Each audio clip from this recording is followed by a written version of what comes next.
Welcome back, Night War Chronicles audience. So today, I like that song. I just bought this track just so I could have music for the show. Let me turn this down here a little bit. It's a little out of hand here. All right. Welcome back to Night War Chronicles. If your first time stopping in, we just talk mythology all day, day, right? And we love to talk about especially ancient mythology and break down some of the mythology in, simple tidbits for all of us to look at. So today, the guy I want to look at is another one of my unsung heroes of mythology.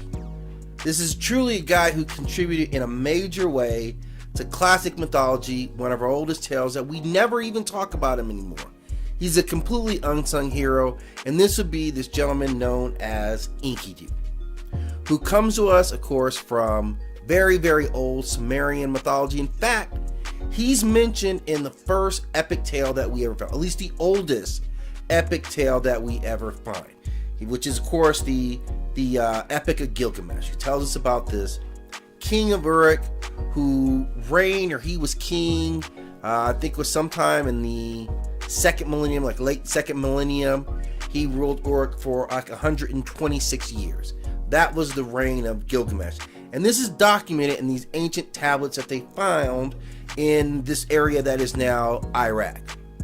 And it was a great story. It was one of the best sellers of all time. This book had it all. It had intrigue, it had friendship, it had combat. This was the complete book. Whoever wrote this thing down did a great job. And in this story, while they tell us the story of Gilgamesh, the king, who everybody knows about Gilgamesh, right? First of all, Gilgamesh is a terrible person, but he was like 2/3 God, and he was a king. He's already in the Sumerian kings list. And then Gilgamesh did several things that we'll talk about to try to increase his fame, because he wanted to be talked about, right? But Enkidu never did that. Enkidu wasn't vain and self-glorifying like that. Enkidu, as you can see right here, just kind of a rougher looking guy. You can see the differences in these two. You see how Gilgamesh, the king, he's got his crown on here. You can tell, look, his beard look at the difference in the beard. He's got horns on his. This is clearly gold. It looks like he's got ears even coming out of there. The finery and the clothes, you can definitely see the big difference in these two guys. But they were best friends. So if you're not up on the story of Gilgamesh, like I said to start with, this guy was a terrible person. And he ruled Uruk, and he wanted to be famous. But that's not why he was even terrible. He was terrible because he used to just abuse the people. You were 2/3 God, so you were basically unstoppable. Nobody could ever do anything. This is like Superman walking around, and he just does whatever, including raping everybody. And I mean everybody. So you can imagine you're a citizen of Uruk, and you're just at the store. I don't know what their store is. Maybe you're at Gilgamart, right? You're shopping at Gilgamart, just getting, whatever, meat and grains and things of that nature. You need some new burlap or whatever they made their clothes out of. And all of a sudden you feel someone just kind of groping on you. And you're like, oh no, I hope it's not Gilgamesh. And it is Gilgamesh, because he's the only one who does that. And he's just raping everybody. It's rampant. Rape your daughters, rape your sons, rape you if you complain about him raping someone else. So the people finally are like, what? We can't take this anymore. And they pray to the gods. They pray to the gods, the Sumerian gods, who are, at this point, I can't believe you're still praying these guys. They just tried to wash you guys away just a little while ago. But anyway, they pray to these guys, and they're like, look, we need you guys to do something about Gilgamesh, because he is just down here tripping, okay? So they say, all right, let's formulate a man to be a counter to Gilgamesh, who, remember, Gilgamesh is 2/3 God and 1/3 man, so he's a very powerful being. You can see this guy is really hitting the gym there. Gilgamesh takes good care of himself, has very nice weapons, just irresistible strength. So they decide to come up with this mountainous man who we would know as Enkidu. And he is completely opposite of Gilgamesh. He is the animals. He sleeps in the forest. He communes with the animals. He drinks from the well with them. So they know who this guy is. He's built exactly to combat this really bougie, city god Gilgamesh.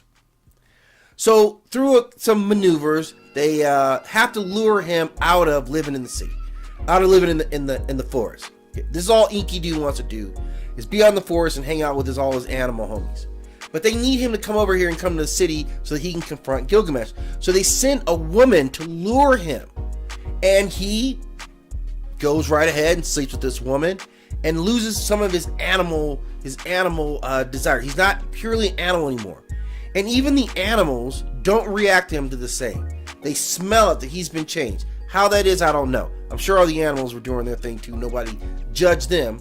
But they judge Enkidu. So he goes to the city because now he wants to be more like man. And while he's there, he's still just very righteous being. He sees Gilgamesh just oppressing the people. And he's like, you know what? I'm not having it. I just came from the forest. I saw nothing but justice. Even though I can't believe that because animals kill animals all the time. But they say, no, we want justice in the city of Uruk. This is what it's supposed to stand for. So he stands up to Gilgamesh. He gets in front of Gilgamesh, who's not used to this. Imagine, no one's ever been able to stand up to you before. Not even close. Whole cities couldn't stand up to you. So he gets in front of Gilgamesh, and Gilgamesh finally has met his match. And these two warriors go at it for hours. Neither one of them getting tired. Neither one of them giving up. So finally Gilgamesh says, you know what, that's enough. We fought long enough. I respect you. I respect who you are. And they introduce themselves and they become best friends. These guys are the best duo of all time.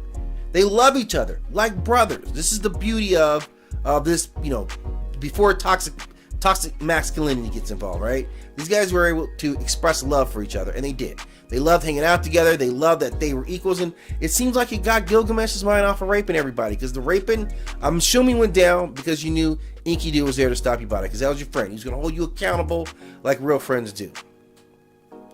And they went out, and they had some great battles. Now, remember, during this period of time, it's a very dangerous time in Uruk. This is the horrible time in Uruk. In fact, because you never know what's going to happen. Just about that time, Inanna comes through tripping. Nobody had even envisioned that Inanna would be there that day.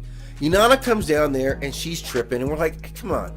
We actually have some business we take care of Uruk. Here's Inanna again. What's Inanna want? She wants Gilgamesh to marry her. Gilgamesh is like, long story short, I do not want to marry you, Inanna. And he tells her to get out of there, and she's, of course, so insulted. You guys all know how Inanna is. She's ridiculous with her nonsense. So Inanna, in retribution for just getting turned down by Gilgamesh, I shoot my shot all the time and get turned down. You don't see me out releasing animals. She unleashes the Bull of Heaven on the city Uruk. You see how nice Uruk is? It's clean. And the Bull of Heaven just runs around tripping. He doesn't even go straight over to Uruk. He just runs around Earth, just, you know, just destroying stuff, right? Oh, Mesopotamia. We're going to talk about that one. I'm going to put up a video for that one. We're talking mythology right now. So the Bull of Heaven is just tripping, and Gilgamesh and Enkidu are finally like, okay, we have to go and do something about this. Why would you send these two guys? Because this is the ultimate team. This is like when you got Superman and Superman, two super powerful guys. This is the best duo. This is before Jordan and Pippen. This is before that. Before you even had, who else was your name? Shaq and Kobe. This is the ultimate duo, Gilgamesh and Enkidu. Nobody's better. And they go out, and remember, the Bull of Heaven can tear down whole cities, knock over mountains. He's drinking up whole rivers and oceans. That's how bad the Bull of Heaven is. These two guys go out there and handle it. And they take care. In fact, they kill him, and they chop up the meat and give it to the people of Uruk. You know, here, guys, we're sorry. Even though it seems like he destroyed some other places. They gave out this meat to all the people and made the people happy. And they even had one leg, he threw it at Inanna, telling her to get out of there because everybody's so sick of Inanna's nonsense. And then, after that, they go after Umbaba, who, hey, this is the guardian of the Cedar Forest, if you guys weren't aware. Those are Umbaba's credits. And Gilgamesh, of course, because he's a bad person, wants to kill this great monster because he wants the fame. And like a good friend, Enkidu attempts to talk him out of it. He's like, yeah, come on. We don't want to do that. We don't want to go out there. He's like, no, I really want to do this. I want to go over here. You're my best friend. I can't do it without you. The two of us, we go over there. We can take Umbaba. Everybody knows the little speech he gave. I will kill Umbaba. I will write my name in the history of men. That's exactly who the kind of guy Gilgamesh was. He just went around spray painting his name on stuff because he wanted to be immortalized and live so long, so great. That's what Gilgamesh is all about. Terrible person. So these two guys, he finally convinces his friend to go along with him. And they have this great epic battle against the creature that we know as Umbaba, the guardian of the cedar forest, because through the cedar forest was supposed to be access to the home of the gods, or the gateway to the gods, and we know that Gilgamesh was trying to figure out how to be immortal. So he had to get access to this forest. They go in there and they have this great battle, and they're victorious. They have now slain two massively divine creatures, the bull of heaven, body slain, and now Umbaba, who had fire for breath and claws and great teeth, was the ultimate dragon weapon. But gods don't like what you're doing. The gods do not like what you're doing, Gilgamesh. So in epic true gods form, how do they get you back? If the gods don't like something that you're doing, they never come and get you. That's not how the gods work. If the gods don't like something that you're doing, they go and kill your friends or your family members. And this is what happens to poor Enkidu. He gets killed. He gets caught up in Gilgamesh's nonsense. And you can see this is the last scene. The two friends together as he is mourning the death of his brother. Maybe those horns were real. He's mourning the death of his brother, who, by the way, dies a very slow. This isn't a quick death. I think he's sick, just wasting away for weeks and so long, and finally he dies, and Gilgamesh can't even bring himself to get rid of the body. It isn't until worms actually start to crawl out of his orifices that he finally says, okay, man, I better go bury this guy. And that's what happens to Enkidu. He just gets buried because he was on some BS. You probably could have lived for a lot longer than what you lived. You had super strength. You were a hero type guy. But you got caught up. Sometimes they say you lay down with dogs, you wake up with fleas. Gilgamesh was the dog that you laid down with, and you ultimately got caught up in his nonsense. And it cost you your life. But I still remember you, and I'm still always going to shout you out. So just this episode, take a little time, show a little love for our homeboy Enkidu, who is the best friend of all time. And as far as that question about which civilization started first, I still think that the Nile Valley civilization started first.